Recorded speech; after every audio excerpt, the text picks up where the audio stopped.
Nuevo revés para el primer ministro británico. La justicia de Escocia determinó que la suspensión de las sesiones del Parlamento británico es ilegal. La sentencia revierte el fallo de otro juez que lo consideró legal. La decisión final ahora la tendrá el Tribunal Supremo.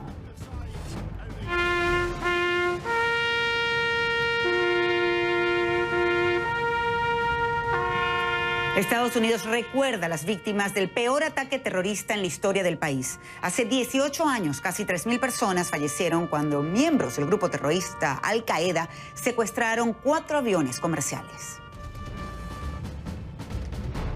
En Bahamas se reportan cerca de 2.500 personas desaparecidas luego del paso del huracán Dorian. Así lo informó el portavoz de la Agencia Nacional de Manejo de Emergencias del país.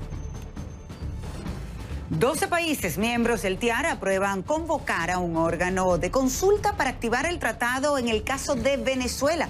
La votación se da en la OEA, el mismo día en que Colombia presenta ante el organismo las pruebas del supuesto apoyo de Maduro a los disidentes de las FARC y el ELN. Muy buenas tardes. Les saluda María Alejandra Requena. Bienvenidos a Panorama Mundial. Comenzamos.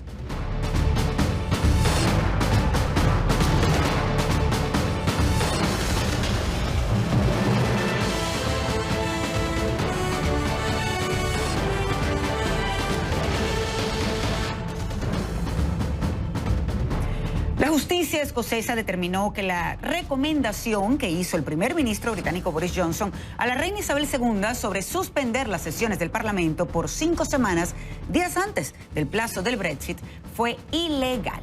La oposición ahora acusa a Johnson de engañar intencionalmente a la monarca.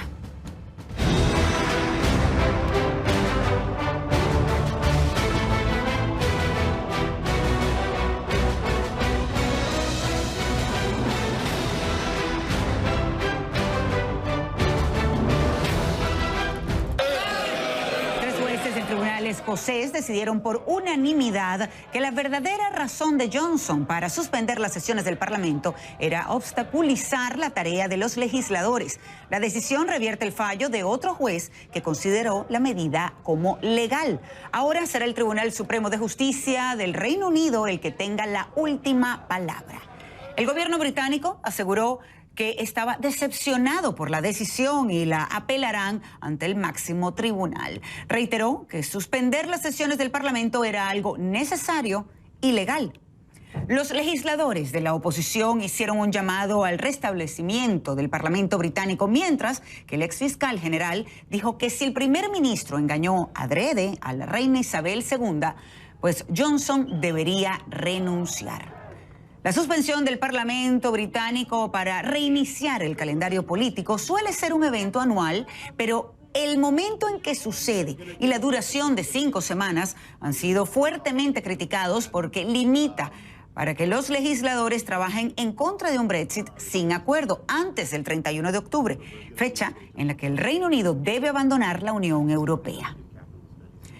La incertidumbre, en torno al Brexit, pues supone todo un reto ante los Estados miembros que intentan prepararse. Por supuesto, estamos hablando de la Unión Europea. España es uno de ellos y lleva varios meses intentando delinear las líneas de contingencia que eviten consecuencias negativas en caso de una salida sin acuerdo. Vera Cataño nos tiene el informe desde Madrid.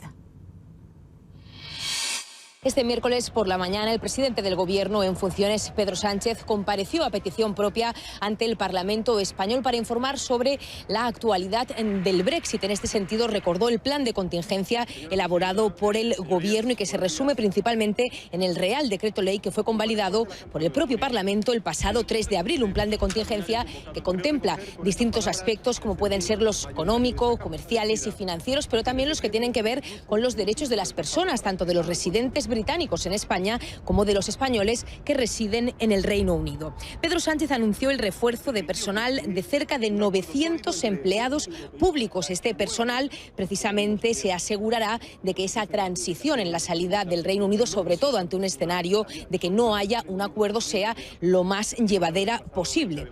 Pedro Sánchez recordó que España es el país europeo donde residen más ciudadanos británicos y por eso hizo referencia también en su comparecencia a los permisos que estas personas deberán solicitar.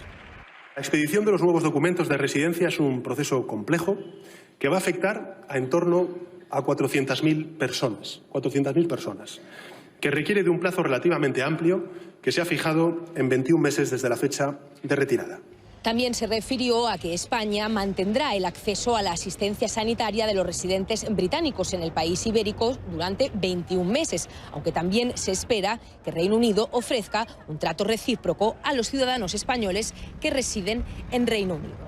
Del mismo modo, también Sánchez hizo alusión a la situación de Iberia, la compañía española que forma parte del grupo IAG, y anunció que se ha negociado una prórroga de varios meses para que Iberia pueda ajustar cuestiones relativas a su régimen de propiedad y poder así seguir volando en el interior de la Unión como una compañía europea. El Gobierno también ha creado una comisión interministerial para tratar de los asuntos del Brexit, así como distintos grupos de trabajo, algunos de ellos que se reunirán semanalmente. Es por ello que también en las próximas semanas y también dependiendo de cómo se desarrollen los acontecimientos en el Reino Unido, se podrían anunciar nuevas medidas de contingencia. Vera Cataño, CNN, Madrid. Y Barcelona fue el escenario de una nueva marcha para celebrar el Día de Cataluña. Miles de personas vestidas con las banderas pro independencia se manifestaron en lo que se conoce como la Diada. La mayoría de los manifestantes alzaron sus voces para exigir la liberación de los políticos que desafiaron una prohibición judicial y declararon la independencia en 2017. El impulso de la independencia de Cataluña se encuentra en un momento decisivo, ya que los partidos que la promueven están divididos sobre los pasos a seguir.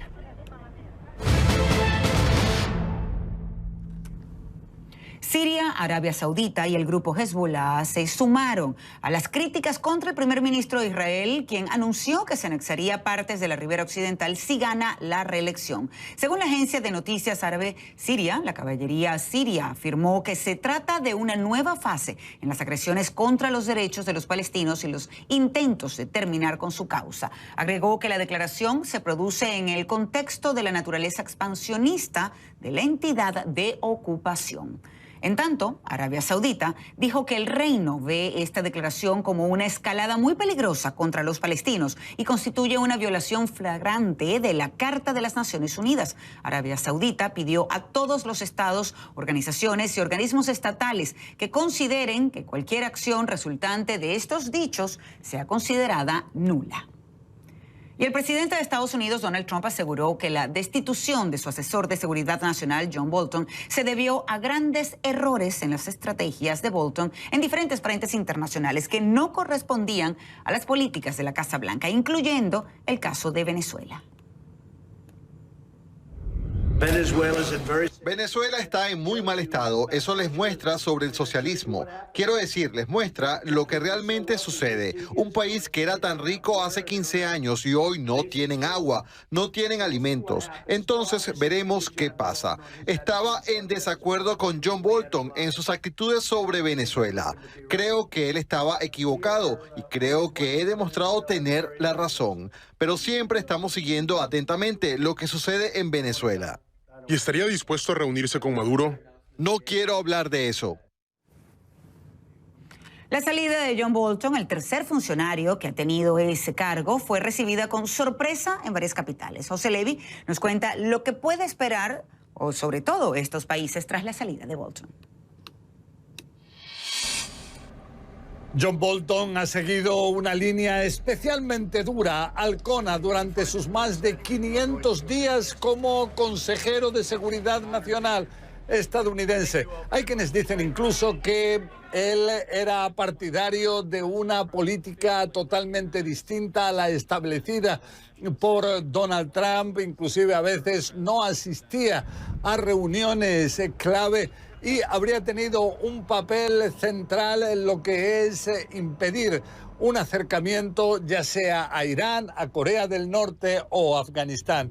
Con este último país, él fue clave a la hora de llevar a una anulación del encuentro que tenía previsto Donald Trump en Camp David este pasado fin de semana con los líderes extremistas talibán.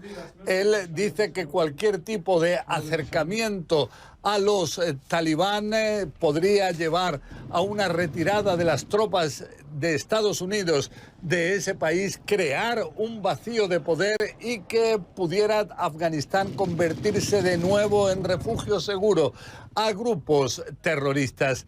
También en el tema de Corea del Norte, Bolton aparentemente fue un factor clave que llevó al fracaso de la cumbre con el líder norcoreano Kim Jong-un en Vietnam. Lo que dice John Bolton es que no existen garantías de que realmente se pueda llegar a una desnuclearización de ese país. Y con respecto a Irán, Bolton inclusive estuvo a favor en un momento de llevar a un ataque militar aéreo contra esta República Islámica, pero en el último momento fue anulado por Donald Trump.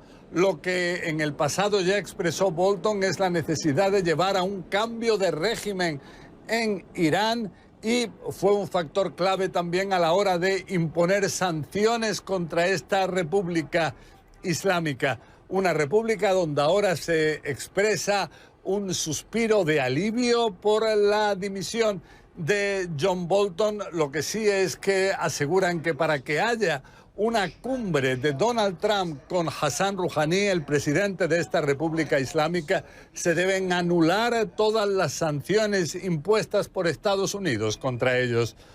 Lo que sí es que John Bolton encuentra apoyo en distintos países que se oponen a Irán en el Medio Oriente, muy especialmente Israel. Bolton era un claro aliado del primer ministro Benjamin Netanyahu, y esto es algo que Netanyahu debe tener en cuenta, sobre todo vísperas de las elecciones generales en su país previstas el próximo martes, y vísperas también de que Estados Unidos diga cuáles son los principios de su plan de paz para la zona. José Levi, CNN, en Jerusalén.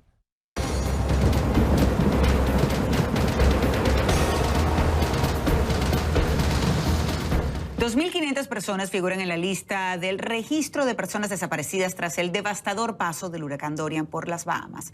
El listado está en pleno proceso, ya que aún no fue cotejado con los documentos gubernamentales para saber si alguien está en un refugio o fue evacuado. El portavoz de la Agencia Nacional del Manejo de Emergencias de Bahamas, Carl Smith, alentó a seguir enviando datos de personas desaparecidas a través de la línea directa o visitando la Oficina de Servicios Sociales. Declaró que a medida que se pueda hacer una referencia cruzada de los conjuntos de datos, se podrá a las familias y reunir a los sobrevivientes con sus seres queridos. Se pondrá a las familias en contacto con sus seres queridos.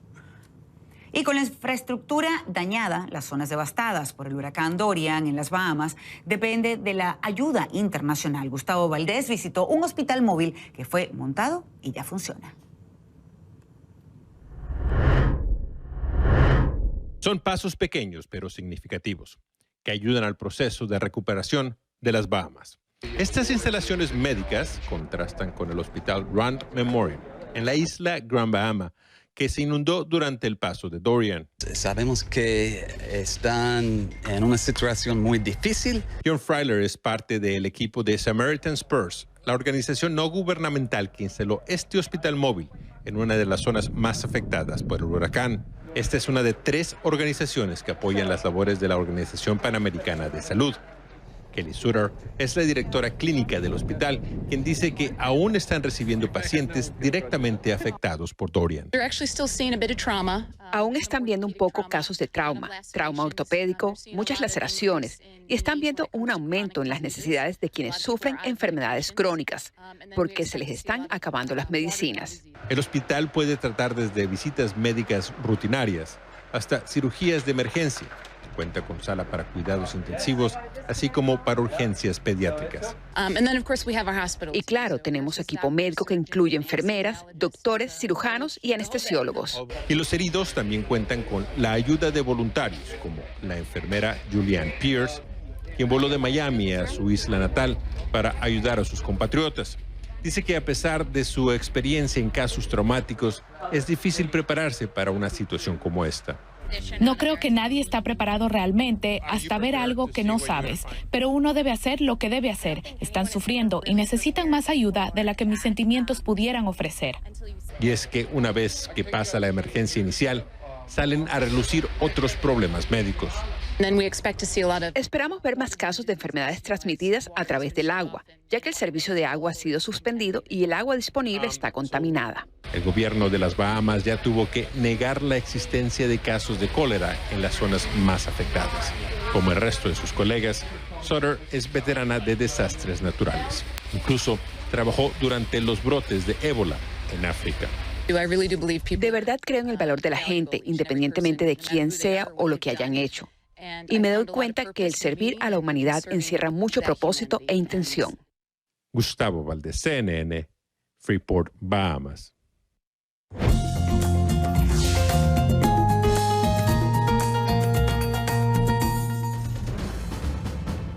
Sus comentarios, por supuesto, los pueden hacer como siempre en mi cuenta en Twitter, @RequenaCNN. Pueden utilizar, si gustan, la etiqueta Panorama Mundial.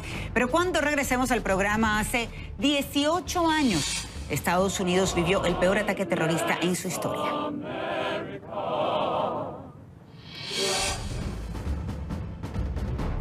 Y Dakota del Sur sufrió los embates de un tornado que sorprendió hasta a los meteorólogos. Les contamos más en breve. No se muevan.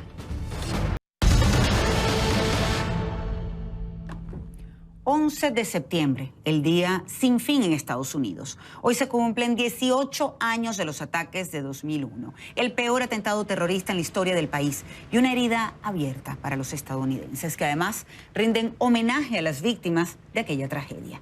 Nueva York, Washington y Pensilvania conocieron el horror aquel día. 19 terroristas secuestraron 4 aviones comerciales. Luego los estrellaron contra las Torres Gemelas, el Pentágono y un campo de Pensilvania en un ataque orquestado por el entonces líder de Al Qaeda, Osama Bin Laden.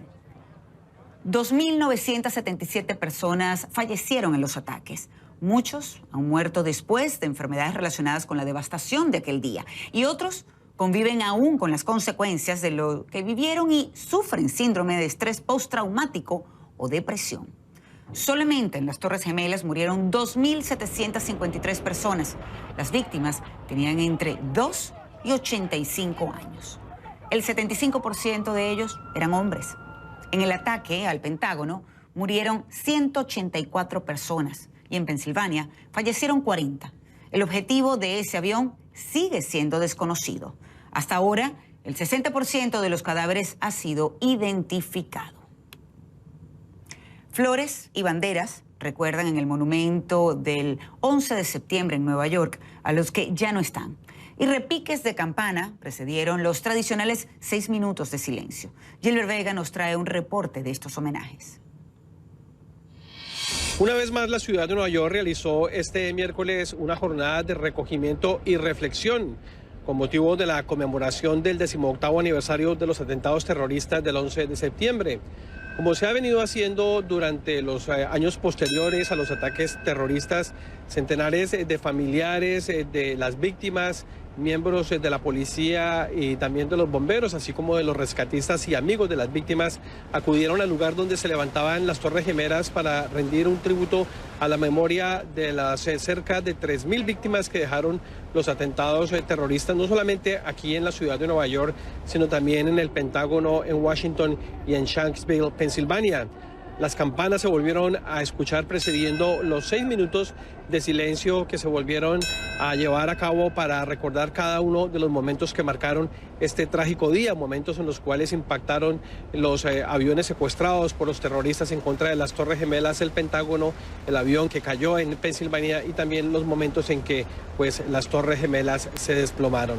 El presidente Donald Trump participó en una ceremonia simultánea en Arlington, Virginia, en el memorial del Pentágono, también para recordar este momento y rendir un homenaje a las 184 víctimas que dejaron los atentados en el Pentágono. Allí habló y hizo una reflexión sobre cómo el país ha cambiado, cómo existen unas fuerzas militares mucho más fuertes y también se ha referido a su decisión de cancelar recientemente una reunión secreta que tenía con líderes del Talibán y de Afganistán a propósito pues, de una decisión que tomó porque se llevó a cabo un atentado que produjo la muerte de un soldado estadounidense y de otras 11 personas en Afganistán. El presidente Trump insistió en que Estados Unidos tiene unas fuerzas militares mucho más fuertes y que los terroristas serían buscados en el lugar donde ellos se encuentren en caso de que intenten nuevamente atacar a Estados Unidos. Si por alguna razón regresan a nuestro país, vamos a ir donde sea que estén y usar un poder del tipo que Estados Unidos no ha usado nunca. Y ni siquiera estoy hablando de poder nuclear. Nunca antes se ha visto algo como lo que podría pasar.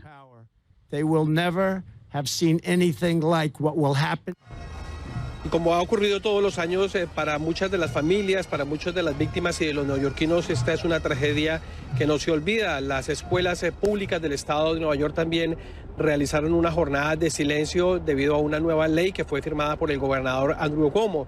La oficina del médico forense dice que aún está en el proceso de reconocimiento de los despojos mortales. Se ha avanzado solamente en el 60% del reconocimiento de los despojos mortales y también se continúan conociendo nombres de personas que acudieron a la limpieza de la remoción de escombros y que todavía pues están resultando con enfermedades a raíz de esa nube tóxica que dejaron los atentados y también la posterior situación que se generó aquí en la llamada Zona Cero. Gilbert Vega, CNN, Nueva York.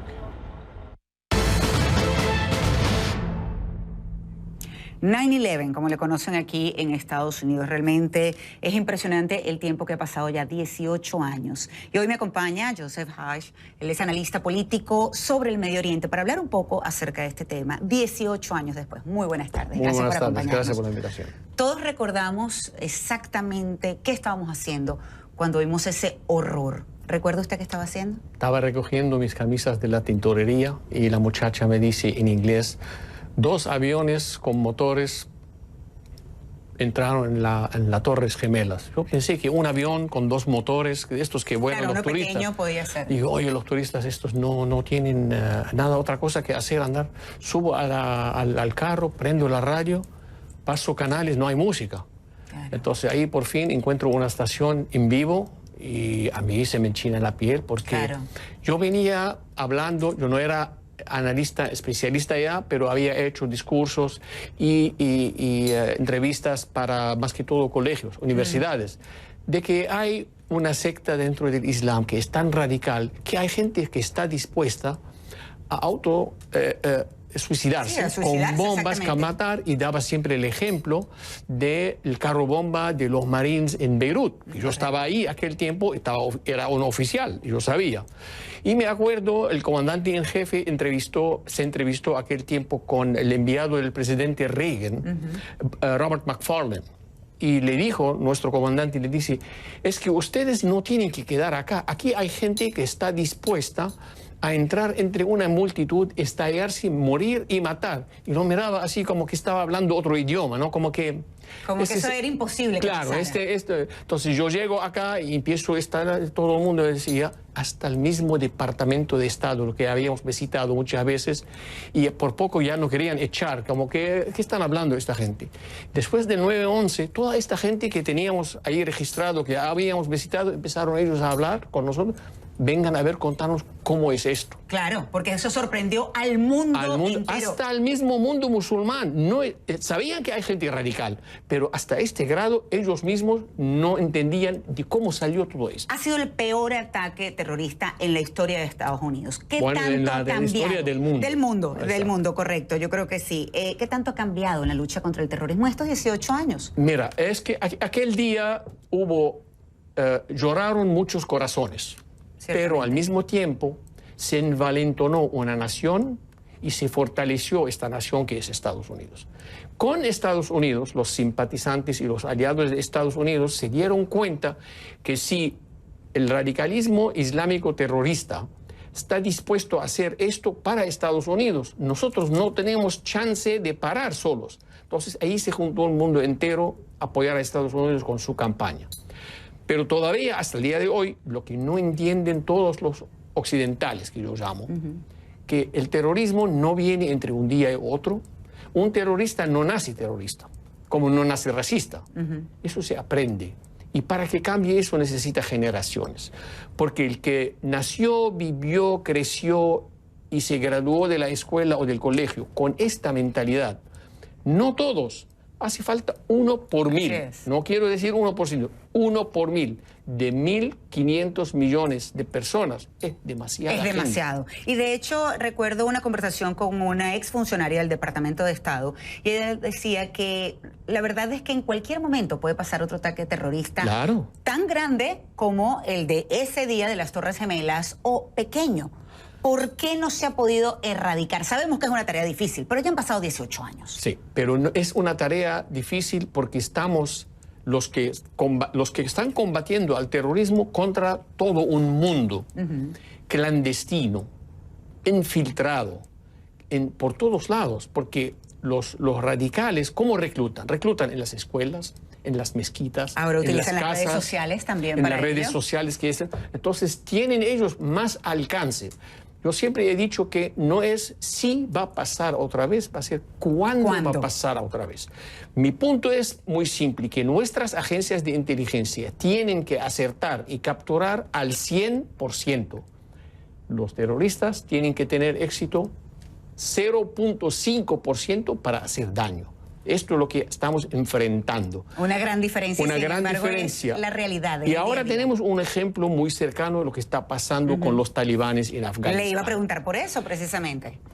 Los talibanes en Afganistán son un ejemplo muy, vamos a decir, un extremo. Porque el sur de Afganistán, a donde tiene el absoluto control talibán, no hay televisores, no hay internet, no hay redes sociales. Todo lo que hay es una radio que transmite, controlada por los talibanes, el pashto. ¿Cómo uno va a llegar a 40 o 20 o 10 millones de gente, explicarle lo que es, si no leen, analfabetos? Claro, no tienen otra información que no sea esa. Solamente lo que le llega de los talibanes. Y al momento que alguien se anima a montar una escuela, el promedio de sobrevivencia de la escuela son 3 días. Una semana cuando mucho o overnight. Exacto, una noche nada más. Esto es lo que está enfrentando el mundo entero contra las radicalizaciones. ¿Y qué opinas precisamente de esta reunión que se supo de Trump con el talibán, que luego fue cancelada y que además le valió tantas críticas? Inclusive se dice que esta es una de las razones, por las que John Bolton salió de la Casa Blanca. Yo creo que no es que por esto salió, porque lo que quería Bolton... Es una de las razones. Una de las razones, por lo que quizás Bolton quería como reacción. Yo no estaba de acuerdo con que hablar con los talibán. Yo estoy convencido, yo lo conozco a John Bolton personalmente porque trabajé un proyecto con él en Naciones Unidas. Él es muy firme. Entonces, cuando quiere algo, no negocia. Entonces, supongo que con el presidente, él insistió, que el presidente llegó a un punto y dice, bueno, eso es lo que yo no quiero. Entonces, ahí se separaron. Pero en el caso de los talibanes, yo no creo que con negociaciones puede lograr nada. Pero el presidente, que es conocido por su poder de negociación, quiere tratar esta vía. Está bien. Ahora, viene en Estados Unidos, ¿no? Vino peor. Y para mí, Yasser Arafat es igual que el talibán, estuvo y ganó premio de paz también. Pero es verdad. El punto es, hablar no es dañino. El punto es que lo que sí me gustó de la reacción es que mientras hablando, ellos atacaron y murió un americano. Fue la reacción negativa, punto, ya no hay negociación. Pero mi punto es desde el principio, a esta gente no hay que negociar. Solamente después de derrotarlos, sentarlos en la mesa derrotados con las condiciones de los adversarios. Claro. Lo mismo, muy parecido, no muy parecido. Los kamikazes durante la Segunda Guerra Mundial fueron ellos quienes casi cambian el rumbo de la guerra a favor de Japón. Cuando el presidente americano decidió usar las armas nucleares. Fue la primera vez, no se rindieron. La segunda vez se rindieron. Y cuando los derrotamos, se sentaron en la mesa sin negociar. Y debería ser de la misma manera. Así tiene que ser. Con respecto a Afganistán, Donald Trump dijo que quería sacar las tropas de Afganistán, sino por lo menos reducirlas a la mitad. ¿Estás de acuerdo? No lo ha logrado todavía. Porque muchos militares, líderes militares, jefes militares no están de acuerdo. ¿Sabe lo que pasa en esto? Yo creo que él, lo que está poniendo en la mesa, dice, ¿Quién me garantiza un resultado en 5, 10 o 15 años? No hay un militar que lo puede garantizar. Van casi 18, van 18. 18 que no tuvimos nada. Es más, estamos retrocediendo. Porque el gobierno afgano es inepto, no puede hacer nada. Solamente Kabul y sus alrededores. Saliendo de Kabul nos vamos en el tiempo 15 siglos para atrás. Entonces, el presidente seguro le ha dicho, supongo que, mira, yo me quedo en Afganistán si ustedes me dicen, bueno, vamos a lograr esto dentro de tanto tiempo. No hay, y le he escuchado a analistas militares y todos dicen lo mismo, no hay resultado. Entonces, nos da pena por los afganos, por las mujeres, por los niños, lo que van a sufrir y eso, pero al mismo tiempo nuestro hijo vale igual como vale el hijo del afgano, y como decía mi comandante en jefe en el Líbano, cuando yo iba a la guerra, nos decía que lloren todas las madres excepto la tuya. Y nosotros debemos de pensar así. Nuestras madres valen más que las madres afganas. Es quizás cruel para muchos, pero es la realidad. Usted tiene hijos y yo tengo hijos. Y en el caso de Trump quizás lo piensa de esa manera, dice inclusive el costo que es para todos los estadounidenses mantener a estas tropas en Afganistán, pero costo de vida, yo no estoy hablando de dinero. Estados Unidos de puede, las dos, porque pero el costo de vida es alto. Totalmente, sobre todo uno es mucho para mí. Uno es demasiado. Uno es demasiado. El problema es que entonces cuando vemos a estos líderes, a estos jefes generales que no quieren precisamente, dicen, el riesgo por otros posibles ataques o porque sigue creciendo, no solamente el talibán, sino los ataques terroristas. Me encanta tenerte aquí, pero se me termina el tiempo, porque además, y digo que me encanta porque son temas muy interesantes que estoy seguro que nuestra audiencia también estaba prestando mucha atención. Gracias. Con mucho gusto. Será hasta la próxima oportunidad. Claro. Joseph Hash, analista político sobre el Medio Oriente, con nosotros en Panorama Mundial. Y cuando regresemos, miembros del TIAR aprueban una importante resolución sobre el caso de Venezuela. Y también tenemos información, fíjense bien, por primera vez logran fabricar hormigón en el espacio. Les tenemos la información en instantes, nada más. Por primera vez logran fabricar hormigón en el espacio. Es un pequeño paso para el desarrollo de infraestructuras en otros planetas, pero un gran avance para las investigaciones sobre materiales de construcción en la Estación Espacial Internacional. En un estudio publicado esta semana, la NASA confirmó que es posible elaborar hormigón a pesar de la falta de gravedad. Aunque el resultado es positivo, el cemento espacial tiene porosidades y se debe probar su resistencia.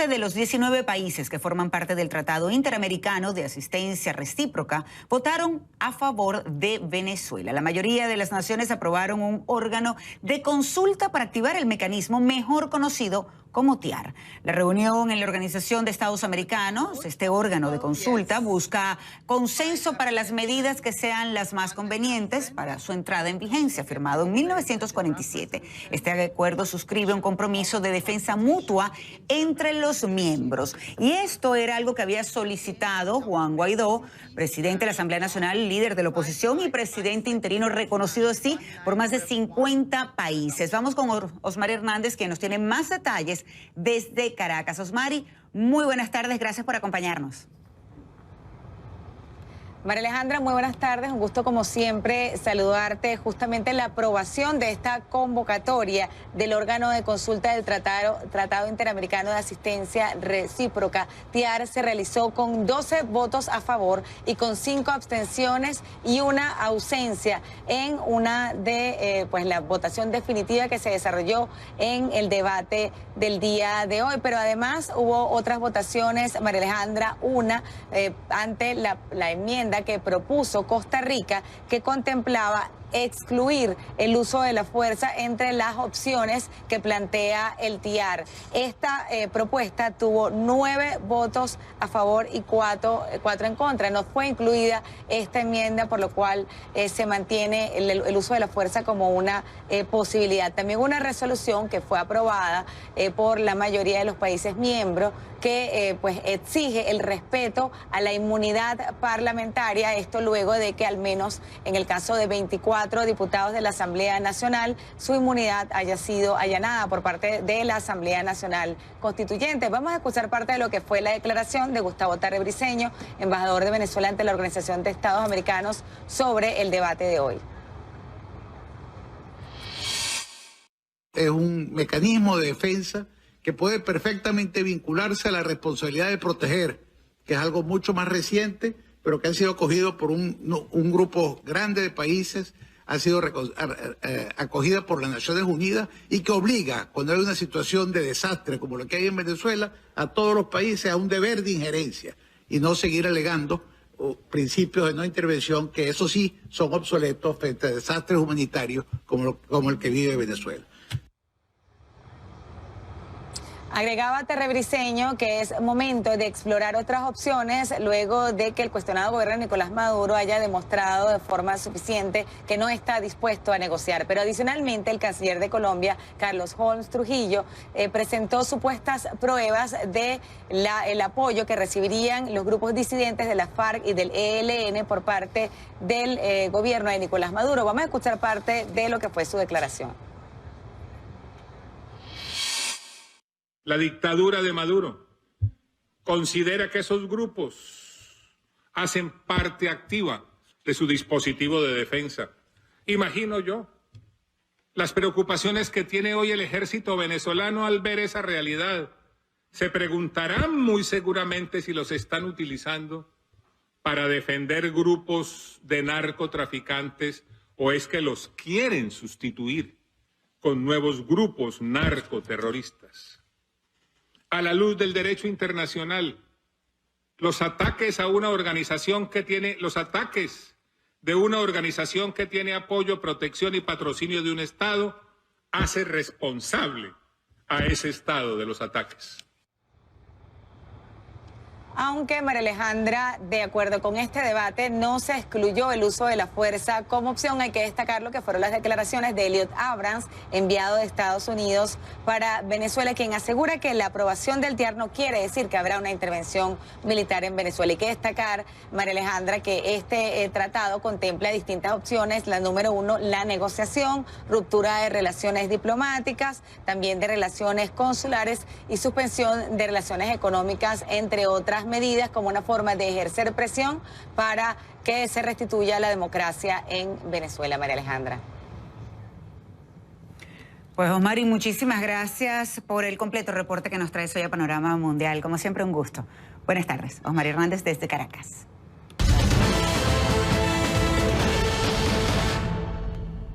Colombia insiste con Cuba. A través de un comunicado de la Cancillería, pide a las autoridades de la isla que entreguen a los integrantes del ELN que se encuentran en su territorio. Ya se había hecho la solicitud en enero, pero la repitieron este lunes. La requisición pende sobre la cabeza de dos máximos jefes de la guerrilla, alias Gavino y alias Pablo Beltrán. Ambos tienen circulares rojas de Interpol. Desde la Cancillería, Colombia también advirtió que denunciará ante las Naciones Unidas a quienes protejan a integrantes de este grupo armado. Y miles de empleados del sector público y privado marcharon este martes en Buenos Aires. La razón: protestaban por las medidas económicas impuestas recientemente por el presidente Mauricio Macri. También reclamaban la recontratación de los despedidos y la extensión del bono a otros grupos de trabajadores.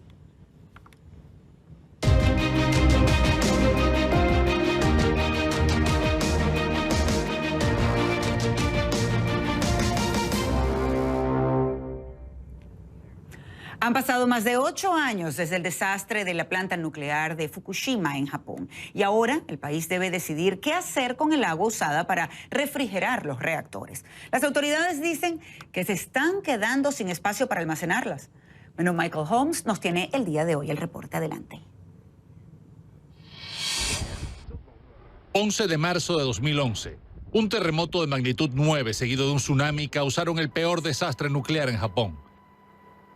3 reactores de la planta nuclear Fukushima Daiichi se fundieron y liberaron material radioactivo al aire y al océano. La empresa de electricidad de Tokio, TEPCO, que opera la planta desde entonces, ha recolectado más de 1 millón de toneladas de agua en estos años utilizadas para enfriar los núcleos de combustible dañados. Ahora, El ministro del Ambiente de Japón dice que se están quedando sin espacio para almacenar el agua. Cree que la única opción es lanzarla al Océano Pacífico y diluirla. Pero el secretario en jefe del gabinete de Japón manifiesta que todavía no se ha tomado una decisión final. Entiendo que el comentario del ministro de Ambiente quiere decir que el gobierno debería debatir en profundidad el tema. Y esa es su opinión personal. El gobierno de Japón está esperando el informe de los expertos antes de decidir qué hacer con el agua. Pero grupos ambientalistas han advertido de los potenciales peligros de botar el agua al Pacífico. Los países vecinos como Corea del Sur también han expresado su indignación sobre esta idea. Las relaciones bilaterales entre ambos países están en un punto muy bajo. En una declaración del ministro de Exteriores de Corea del Sur, le pidió a Japón que trabajen juntos para tomar una decisión prudente. Michael Holmes, CNN.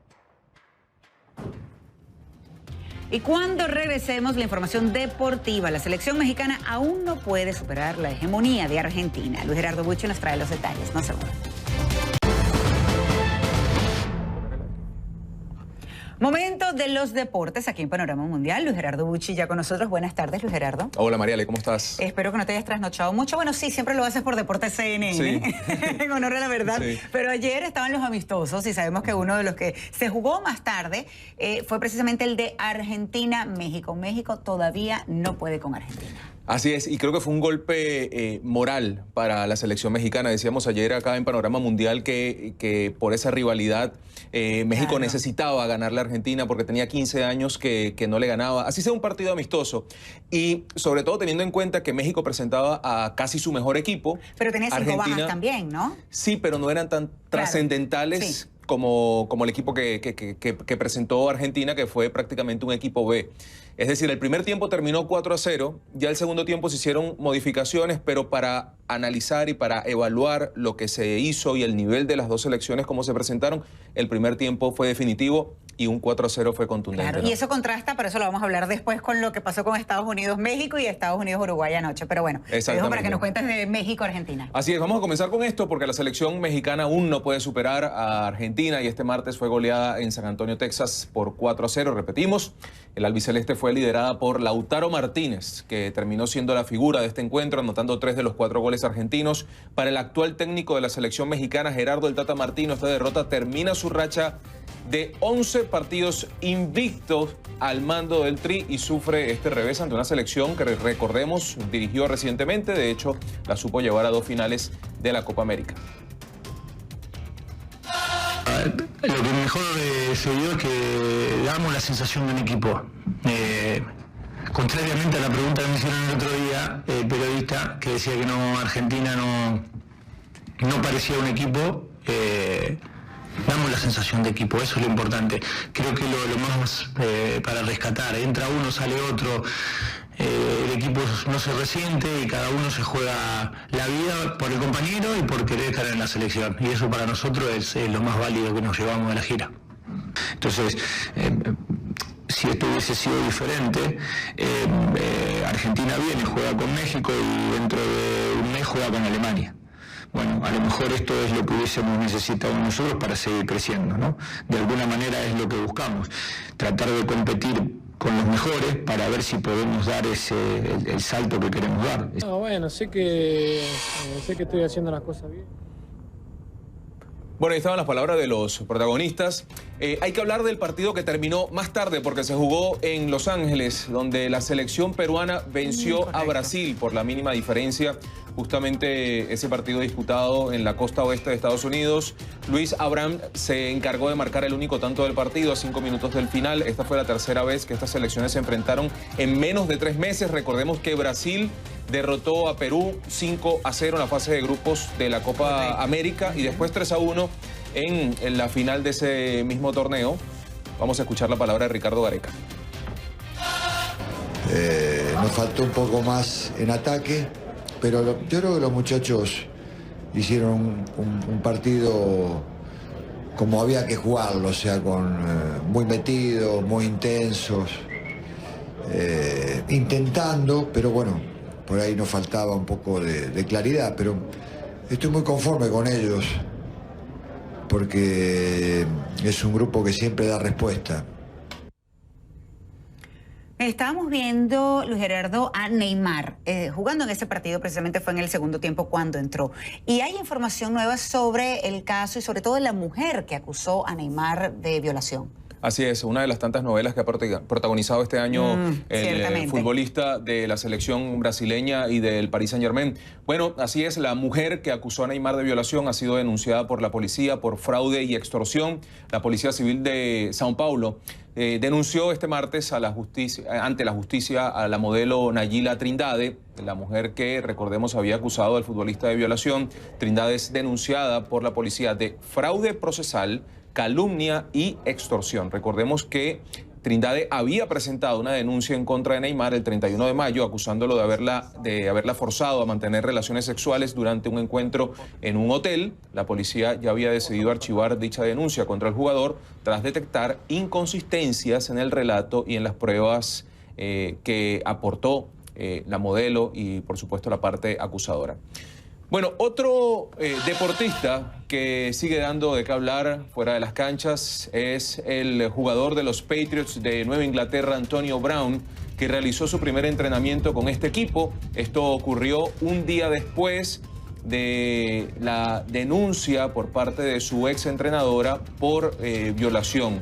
Aún está por verse si el equipo, la misma NFL, va a tomar alguna acción en contra de este jugador o si podrá jugar este fin de semana con la camiseta de los Patriots.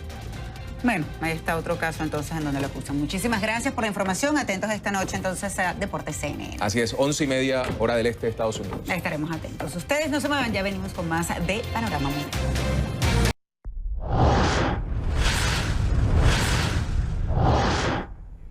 Juan Carlos López, muy buenas tardes, que tendremos hoy en directo USA, que estoy segura, pues por supuesto también tendrán imágenes de esta conmemoración del 11 de septiembre. Hablaremos también de la salida de John Bolton y lo que dijo el presidente Trump. Dice, estuvo en desacuerdo con Bolton sobre Venezuela, la estrategia en ese país. Contaremos además qué pasó en la Organización de Estados Americanos y hasta dónde puede ir la política exterior de Estados Unidos en la región, María Alejandra. Que según Pompeo no va a cambiar por la salida de Bolton. Vamos a ver si es así. Gracias, Juan Carlos. Buenas tardes. Buenas tardes.